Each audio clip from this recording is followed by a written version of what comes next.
Alright, so this is, again, Saturday University Assessment Training. Hold on. So Saturday University Assessment Training. I have a really quiet voice, so I gotta make sure I project for The camera. the camera. There you go. The camera. Alright, so we're gonna start with the reading assessment here. Can I help you? I wanted to sit in. Okay. Alright. Actually, Mr. Kay, would you go ahead and shut that door? Okay.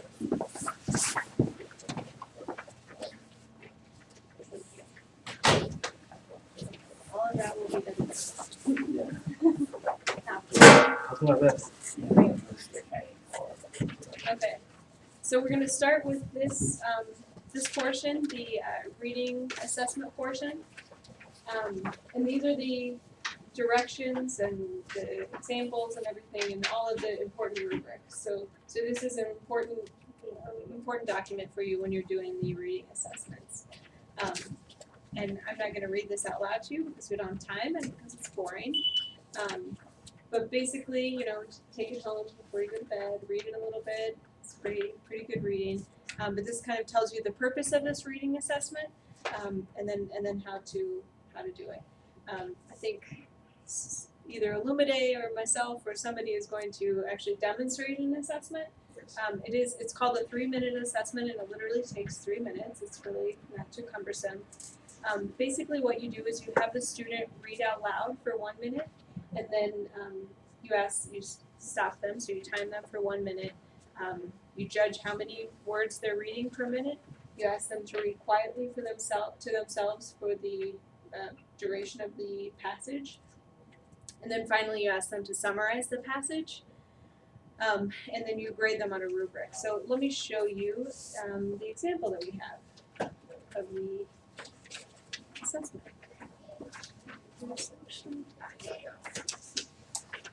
So we have these two. These are 5th grade assessments. That one didn't have a teacher version with it.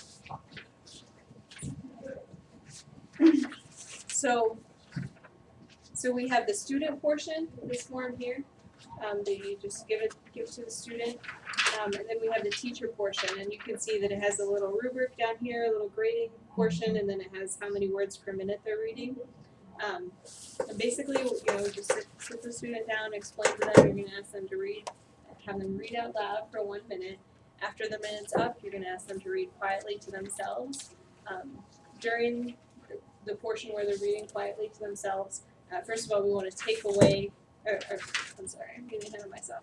So during the portion where they're reading quietly to themselves, you want to kind of mark where they stopped on the for the minute, so you can tell how many words per minute they're reading. You also want to mark any words that they mispronounced, any words that they added in. Oh no, I think no. An added in word doesn't necessarily count as a mistake, but if they should skip over a word, Yeah. That would count as an error. You want to make a little hash mark where where that error is made, and so that would be count as a point against them, so to speak. When we talk about their accuracy, because their accuracy is going to be measured in a way where you take a look at the number of words they said or articulated correctly versus any that they or the total number that they read. They attempted to during that. So if we take a look at the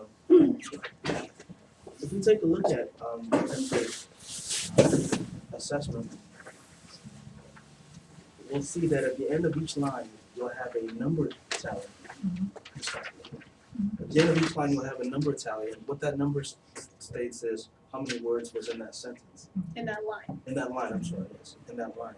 And so, assuming that this may or may not happen in real time, but if a student were to read the first line and only make it to made it to the end but missed the words the or county, but everything else was fine, they would have gotten 9 out of 11 of those words correct. So that's what we're talking about when we talk about accuracy.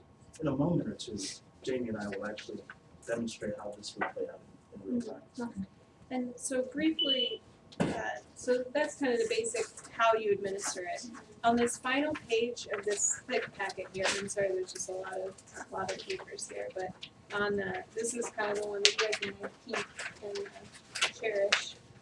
On the final page of that, there are the various rubrics for grading. So you'll see on the teacher's form, there's different blanks, different numbers. So the first one, it says words correct. So obviously that's how many words did the student read correctly over total words read orally. So like Olumide said, if they read 11 words total, then that goes in the total words read orally. So that's 11. And then the words correct, that would be 9 because they missed 2 words. That percentage, you guys don't need to have to, you're not going to have to figure that out in your head or anything. You guys can, put that aside and figure out their actual percentage a little later. Their fluency or automaticity, that's their words correct per minute.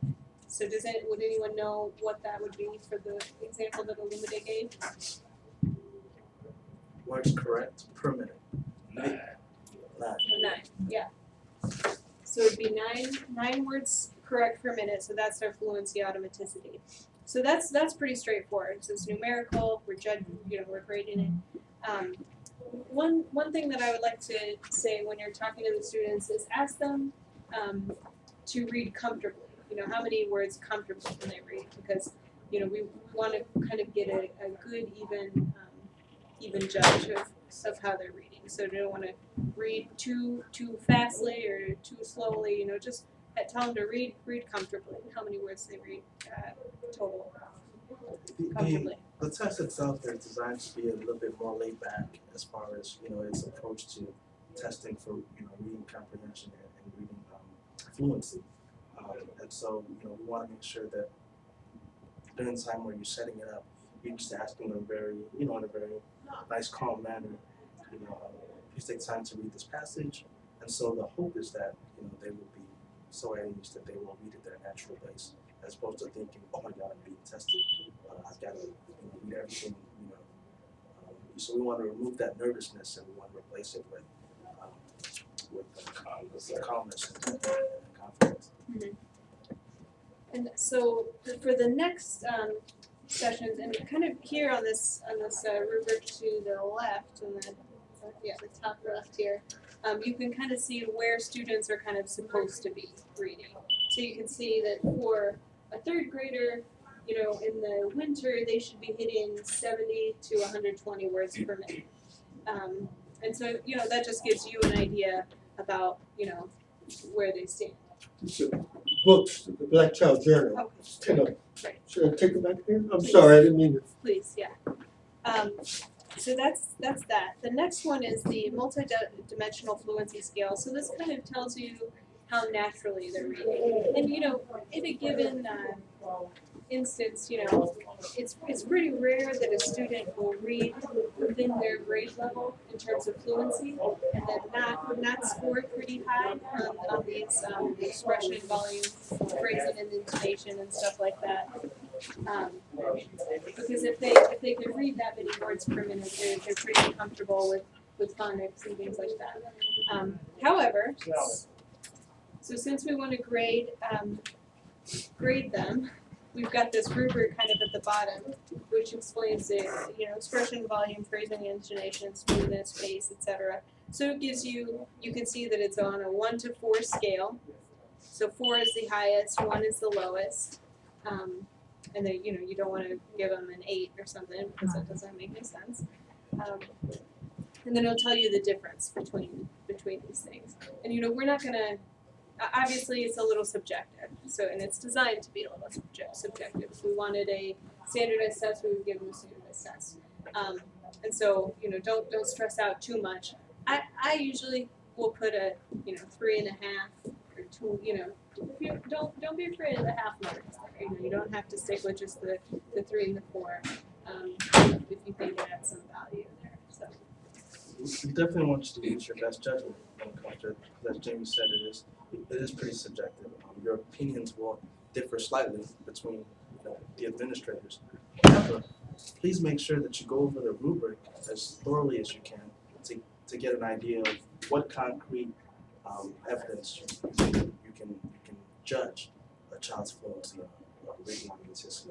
And the rubric is really helpful for that. You know, it'll tell you what you're looking for as a one. Just really briefly, an example.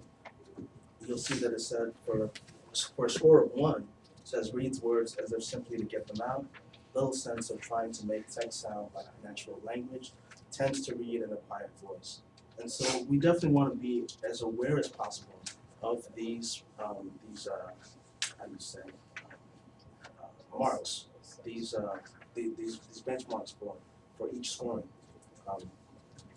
Without a thorough understanding of what each score means, it definitely would lead to a student being improperly placed into a section not a section, but improperly placed in a certain content area for them to develop. So there really is something that's important, and it's something that you absolutely, as test administrators, have almost complete control over at this initial and very crucial stage. If we don't properly understand what they're having trouble with and mark it right on the assessment, then we put ourselves at a disadvantage when it comes to telling them what content area to work on, and that ultimately will result in them being less successful at the end of the 8 or 9 weeks. So, give the rubric its due consideration, so to speak, and then also remember that when you're administering a test, use your best judgment as well. And I will say that I just forgot as I started that sentence. Anyway, let's move on to comprehension. So the comprehension, that's another important score, because really what we're trying to get just generally with anyone's reading is how fluent are they, how do they figure out words and sentences, how do they put those together, and then how do they understand what they're reading. And so we have a small comprehension score, and like I said before, when you ask students to read, you want to tell them beforehand that you're going to ask them to summarize and kind of remember everything that they can from the text, so that they're kind of reading with that in mind, because we don't want them too relaxed. We want them to pay attention, so that they can remember what they're reading. The one thing that I will note about this score, so these four expression and volume, phrasing and intonation, smoothness, and pace, those 4 are on a scale of 4, but the comprehension is on a scale of 6.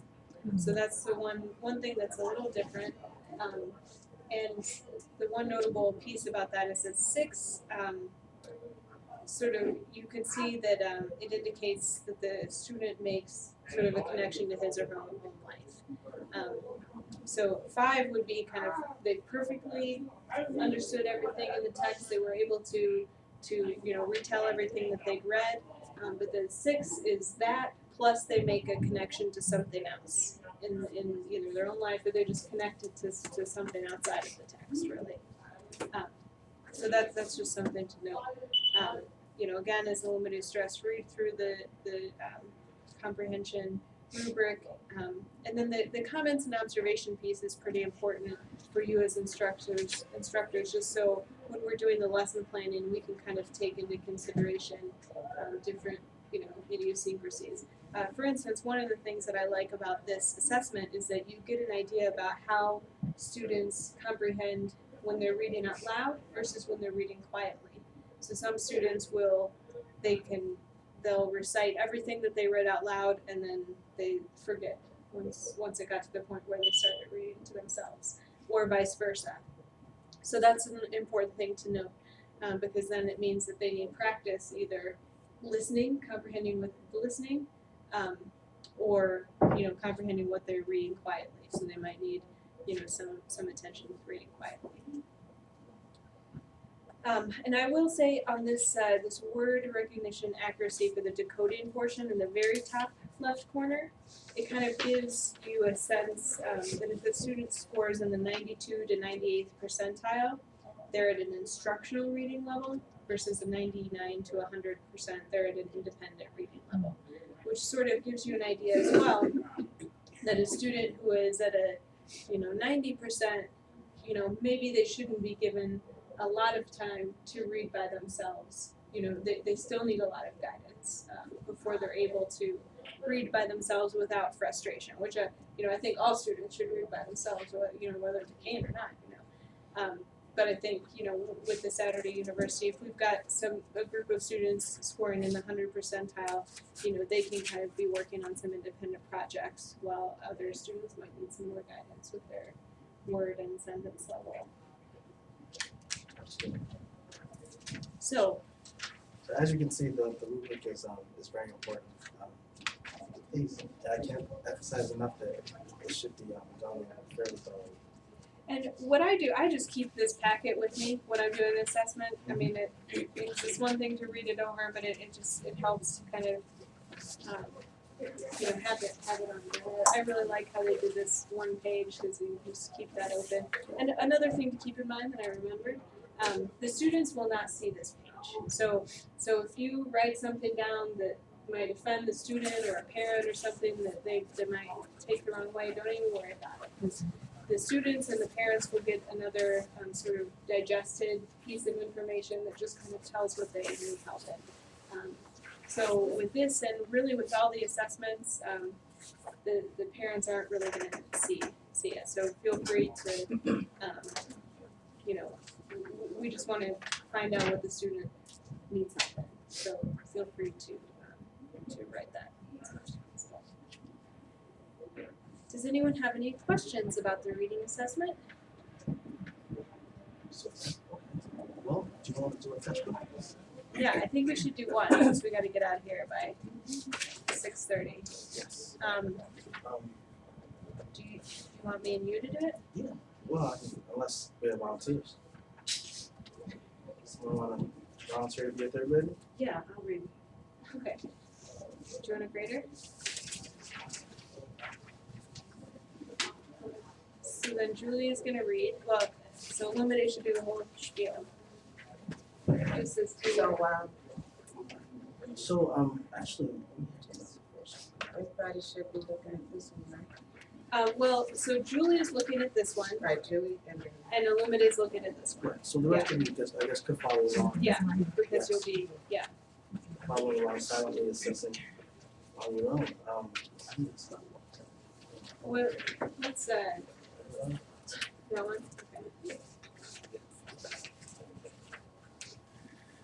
Okay. So hi, Julian. My name is Lou, and I'm gonna give you a little reading test. Okay. First of all, how do you spell your name? JULIA, And what grade are you I'm in third. She's actually in fifth, in? right? She thinks it's I'm in fifth. Okay. 3/5. All right, and so here's how the test is gonna go. First, I'm gonna have you read for 1 minute. And after a minute, I'm gonna ask you to stop and go tell me where in the passage you stopped. Okay? And actually, you know what? I'll mark in the passage where you stopped. All right, and after that minute, I'll have you continue on and finish the passage silently. So you can read to yourself until you're done. And afterwards, I'll ask you a couple of questions about what you read. Okay? So are you ready to start? And begin. Last week, my family went to the county fair. My father is a volunteer firefighter, so he was working at the fair. My mom and sister and I went to meet him. I am very glad we did. It was a great night. When we arrived, the fair was very crowded, and finding my dad was like finding a needle in a haystack. We finally found him. We heard the fire truck siren blaring and knew he would be there. Showing off the fire truck is my dad's favorite pastime. That truck is his pride and joy. There was a feeling of excitement at the fair. Everyone was happy and having fun. It reminded me of how I felt on Christmas morning when I was. All right. All right, and now you can continue to read out the verses.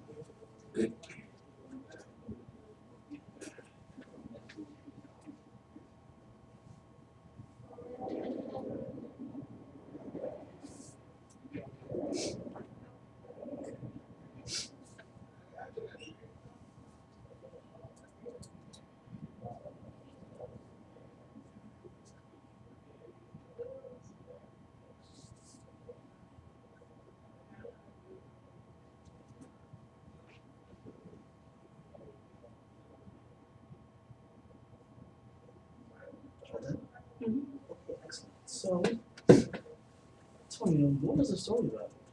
It was about a family that went You to, gotta grab, don't forget to take the, Take the seat. oh, yeah. you don't. Oh, yeah, I can't look. It was about a family that went to a county fair and they had a lot of fun. And was there like a main character or a main person? Yeah, it was about a dad. They talked about a dad and then they talked about a sister. Okay. And what happened at the end? Do you remember? At the end, they got food and then they went home. Alright, great. Good job. Alright, today's test is over. Thank you. Great job. I was trying to do it like some of the assessments I've Yeah, had. it's hard to do. It is hard. It's really hard, yeah. Go back to 5th grade for a second. Yeah. And I will mention, if you get a student who is really, really struggling, who just, is basically cannot read, you don't have to drag it out. So just have them read, time them for the minute. So have them do a minute, and then just say, oh, you know what? How about I read the rest of it, and then I'm going to ask you to summarize what I read to you. So it's not a torture chamber. Just let them do the minute, see how they do, and then. Alright, so just really quickly in grading this test for expression and volume, I would have given her I think a 2.5 for expression and volume. Are we agreed there? Does anyone think that a score that was higher was 0? Yeah, I would say 2 at some parts and 3 at some parts. So kind of meet halfway and make it 2.5. For phrasing and intonation. Phrasing and intonation, I also would have given her a 2.5. It was a little choppy in some places, and in other places there would be, there would be a lack of acknowledgement of the period of the punctuation marks. All right. So I think I would have given them 3 on that. on the phrasing and intonation. I was like trying to do like a 2. Yeah. Yeah. Were you? Yeah, because I feel like a lot of times you just find that they'll just read through without stopping on periods, Yeah. without stopping on commas, and it's just like one tone. And it's, Exactly. yeah, pretty, and so, Right. So that's why I thought maybe a 2. But Yeah. as you can see, it can be a little. Yeah. It can be a little subjective. So, sometimes you may want to take the time to, make a note like what we just said, which is that, this just really quickly in shorthand, read through punctuation or read through periods, things Yeah. like that. That'll give you a better sense of it so that when you're developing the lesson plan, you know really exactly what you're speaking to, or what the score you put down is speaking to. Because ultimately, what it is working on the content area. The scoring is important, but only because it's supposed to reflect a certain content area that they're lacking proficiency in. Okay. So if you can't really decide on one or the other, make a note. Okay. And then that should help out later on. For smoothness, I think I would have given her about, I would have leaned towards a 3 for smoothness because she, with a few exceptions, she read it, generally pretty smooth. Her pace was a little hurried at points, and there were times where she stumbled on a word and that slowed things down. So I would have given her maybe, let's take a look here. Yeah, I would give her a 3 on that for the pacing. Let's take a look at occasionally breaks smooth rhythm because of difficulties with specific words and/or structures. And I noticed those words like blaring, and she, of course, we said she did run through a couple of periods. She missed a word. She missed a word. She missed because. So that doesn't warrant a perfect score, but it drops you down a step below. And the total score, of course, you tally first. For comprehension, I made comments and observations that she did, while she certainly recalled some details, they were kind of vague. And so, it seemed like she got the impression of what the story was about, but she wasn't able to really articulate, any specific details or anything like that. So, Yeah, I would have given her 3. And actually, I would be actually hesitant to maybe drop to 2.5 or a 2, but then you look at 2 and it says student recalls a number of unrelated facts of varied importance, which is what you'll get. Like some students, pick from something And a else. ghost Yeah. appeared. Yeah.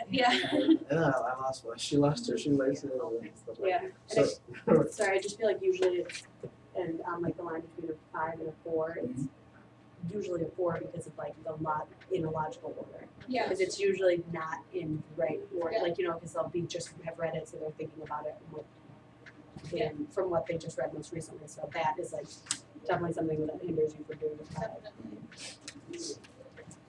so that would be an example of, your experience, what your experience would be in administrating the meeting time.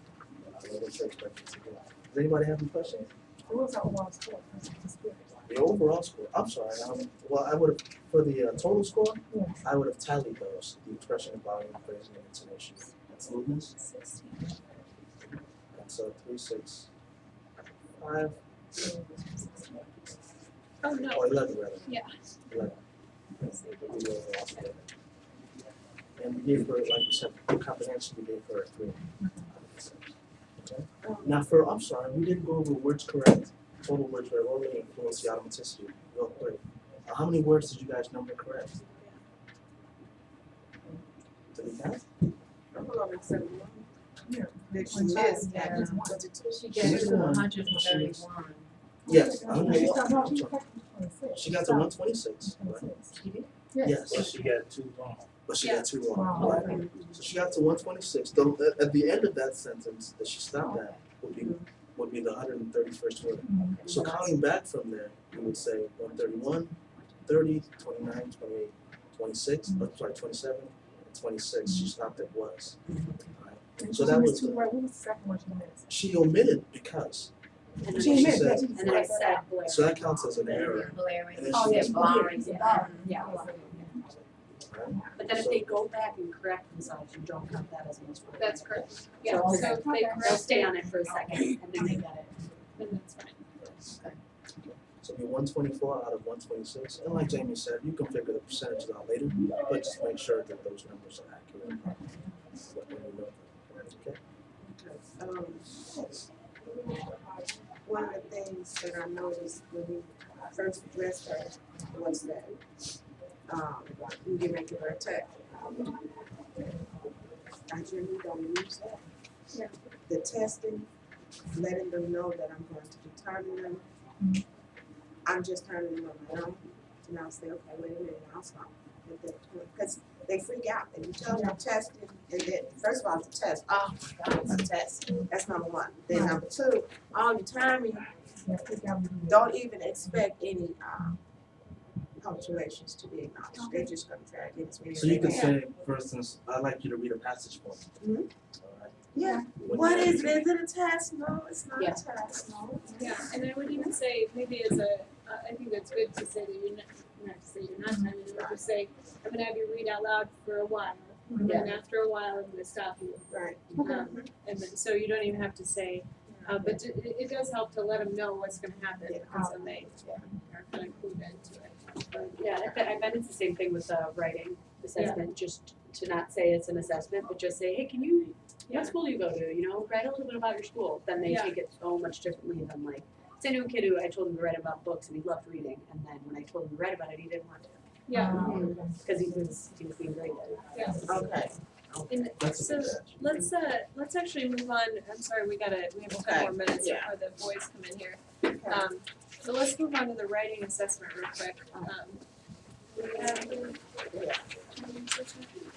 so we've got, you can see, so this is the rubric that it's gonna be graded on. And just, everyone has a rubric too? Just a note about the grading too. So on Saturday, I'm gonna ask that the principals or whoever can grade the assessments, if they can grade them either over the weekend or on Monday or something. But if you can't, to let me know, and then to deliver the assessments here by Tuesday at 9 o'clock so that we can grade them. And then when people come in on Wednesday and Thursday, then we'll be ready to rock and roll for the lesson planning, because we don't wanna be, it takes a long time to grade them, but, not too long if it's just one site, but if we're doing the whole system. So grade them by yourself and then bring them in for the lesson planning session, or have them delivered to the lesson planning session. Or, deliver them by Tuesday at 9, and then I can grade them, and then we can grade them and everything, okay? So for the writing assessment, basically, it's very easy, and I love this one most because the kids don't think that they're gonna be graded or anything. So just, have a short conversation with them, just ask them to write a short paragraph. I like to say, to write something with the beginning, a middle, and end, so that they, gets them thinking about organization a little bit, so they don't just write a list of facts, though they still will. Can't stop them. So we have a lot of different writing prompts, so the school one is not the only one. We have the one about your favorite book, about describing your family, and those are the funniest ones, I tell you. So we just have these prompts, 4 to 6 sentences, no problem. With grading them, it's kind of a similar grading system. This is actually incorrect. We need to print out an updated one. For word choice, that should be vocabulary. So vocabulary. And so when you grade them, the amount of sentences, that's actually 1 to 5. You just count the number of sentences. For grammar and punctuation, and you can see the scale here on the bottom. There's a lot less information on this scale because we made it up. So there's not. This is actually, I'm sorry, 1 to 5. The top one is 1 through 5. You can see there, but then the other ones, grammar, spelling, sentence fluency, vocab, and organization are 1 to 4. And you can just see, we just put not yet developed, still developing, developed, and advanced. So just kind of use that. It's pretty flexible. But if you ever grade these, we also like to have as much of this information as possible. The name and what assessment they use and stuff like that, and try to attach it with the actual piece of writing. And the comments are really helpful here, because again, the 1 to 4 is a pretty short range, so as many comments as you can put are helpful. And really, if you just attach the piece of writing, then we can assess. A lot of the students, grammar is a weak spot, and organization is pretty important. So it's just for the math assessments, we've had a time with the math assessments. And we're kind of settled for now on these ones, so they're definitely, none of these assessments are perfect, by the way, so they're just stuff that we use to grade, to judge where the kids are at. And the math assessments are another example of, the imperfect assessments, but like I said before, one reason why I like them is that, for instance, for this one, the K through 3rd grader, if you have a 1st grader in here and they do the assessment and they might struggle through a lot of stuff, but as a teacher, we look at this and say, I can teach, they can learn that, they can learn that, they can learn that, even though it might be, 2nd or 3rd grade. My granddaughter, she's doing this right here. Exactly. She's in 1st grade. Yeah, exactly. Yeah, and so there is 1st grade information on there, but there's also some more advanced information there too. And so really, I think the thing to stress with kids, because they know that they're going to be tested for this, or they know that that's what that is. You can't hide it. Yeah. So we just let them, I just ask them to read the top here, and then I say, well, what does that mean for you, a 1st grader? And then they'll say, it's 3rd grade stuff. And I'm like, so that means that, you just shouldn't, you're not expected to know that stuff. And so if there's things that you don't know, try your best, but you can feel free to skip it, And so then I think that puts them in the mindset that if there's something that they don't know on here, then that's 3rd grade stuff, seventh grade stuff. I'm not expected to know. Okay. So that's kind of helpful in a way. One thing we have observed, however, is that students sometimes take that as a pass to just kind of breeze through it. And so we really kind of want to sit with them for a while. We give them 45 minutes for this We test. must use it. And so we just ask them, so, oh, great, you're done. Why don't you go through it again because you have 30 more minutes left, you know, or however much longer. So just, you know, ask them to kind of dig in a little bit. And I will say, there's some things that we've noticed with some of the kids that we work with. What we might see, well, fractions and decimals are pretty weak, generally. And so actually on next Wednesday and Thursday, we're going to do the the lesson planning sessions. And so that's when we'll take this information, and this is kind of here where we'll like grade all of the portions. So you can see the number sense portion that's out of 10. So they're gonna be, you know, number correct out of 10. Same with operations, same with fractions, same with time management. So we're gonna look at this little box and we're gonna see where their lowest number was, and if, for instance, they got a 0 in fractions, and you know, then 100% in the rest of them, then that's easy. We need to work on some fractions with them. Right. However, what typically happens is that they'll get maybe an 8 or maybe a 2 in number sense, you know, a 10 in operations, and then a 0 in fractions. And then you kind of got to think a little critically. Say, okay, well, 0, you know, for fractions, that's their lowest score, but But does that they're, necessarily mean you want to yeah, attack fractions as the content area they most need development in? yeah, Not necessarily. because they got a 2 out of number sense, and they're in 3rd grade, and they should be acing this stuff right now. So that's kind of where sort of judgment comes into place, because when we do the lesson planning, we're going to pick one skill for math, one skill for reading, and one skill for writing to work on. So for the 8 weeks, we're just going to be working on operations or number sense or whatever, because I think the impulse is to say, you know, well, we're going to get these kids at a certain grade level, and you're just setting yourself up for failure for them, because 8 weeks is not a lot of time. You got maybe 3 hours, you know, maybe 30 minutes for snack, you know, some moving around, you know, you just don't have a lot of time.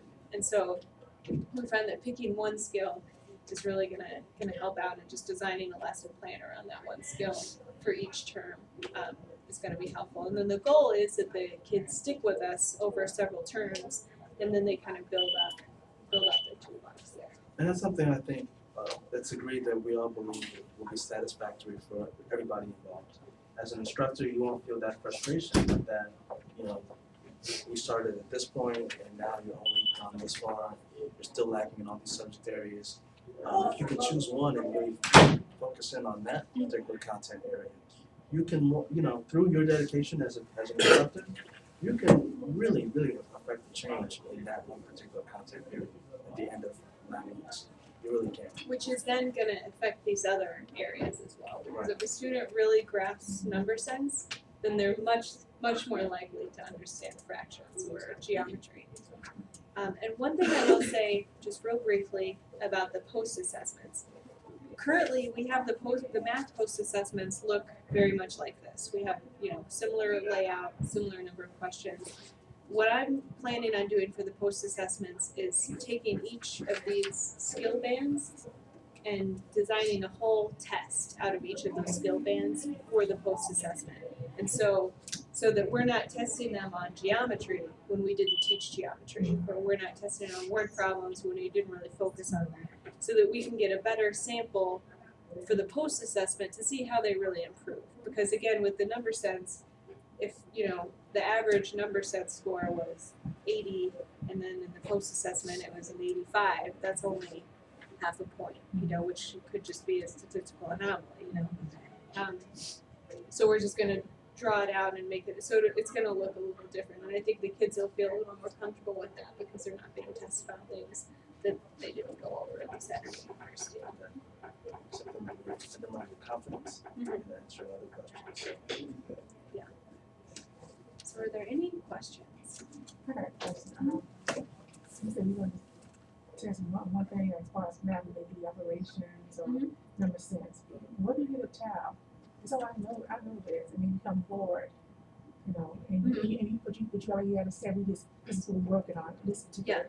So what do you do then? So with the lesson planning session, we're not gonna be picking one skill for every student. Mhm. We're gonna try to group the students. We're gonna say, well, these students need help in number sense, these students need help in fractions, and these students need help in that. So that hopefully we won't get that. I mean, obviously there's outliers, and there's gonna be some students who just can't read at all, and there's gonna be some students who are just, gonna ace everything. Right. But, we're not giving individualized attention, so, Right. so we're just gonna have to place those students as appropriately as possible. Yeah, but they wouldn't be sort of everyone in the same group, it'd be sort of, little clusters of students. And you do want to take the time to, and this is very much a teaching moment, so, you want to make sure that you take the time to try to, engage, the students as much as possible. Anybody that you find that's, getting a little bored with, with the activity or something like that, sometimes you may just have to take that person and give the activity a spin that will, be able to appeal to them. And so, use your best judgment in those situations as well. There typically is a way, some way, if one is, looked for hard enough for you to engage everyone, to get somebody to get everyone to benefit from the activity or the lesson that you're teaching. It's just a matter of most of the time. I won't say every time, but most of the time it's just a matter of making sure that you reach a certain level of understanding of that particular student or those particular students.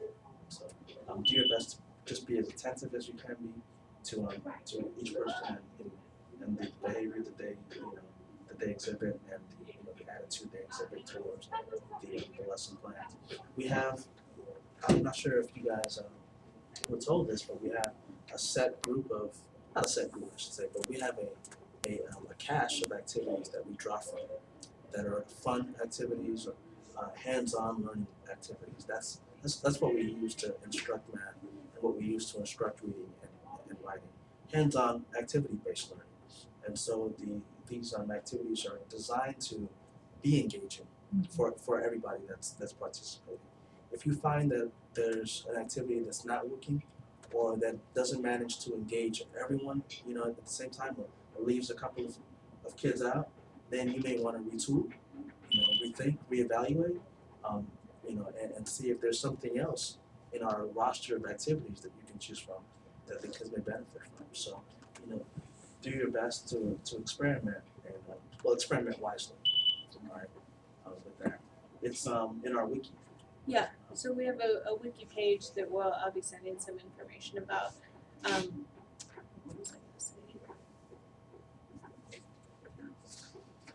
And that's something that you can add to and take from. So it's kind of like our best practices list as well. There's something that You all get the link to the wiki, Yeah. So that you can look at these activities online, print them out at your leisure, and see what you think will work best. Of course, the activities you pick are going to be a function of the results of the assessments. So, after you guys have gotten a feel for what the assessments are revealing, you can then pick from the list. But as the weeks go on, feel free to to use as many activities as you feel are appropriate. Switch it up. And I wanted to say with Illuminate talking about experimentation, we're only going to ask that the principals submit 4 weeks of lesson plans in the beginning, because as you kind of work with the kids, you're going to figure out things that work best and things that don't work at all. And so the next 4 weeks, will be kind of open for discussion. So we're just going to plan out the whole 8 weeks before then. We definitely have to go because these kids are here. Thanks so much. Thank you all for coming. Thank you so much.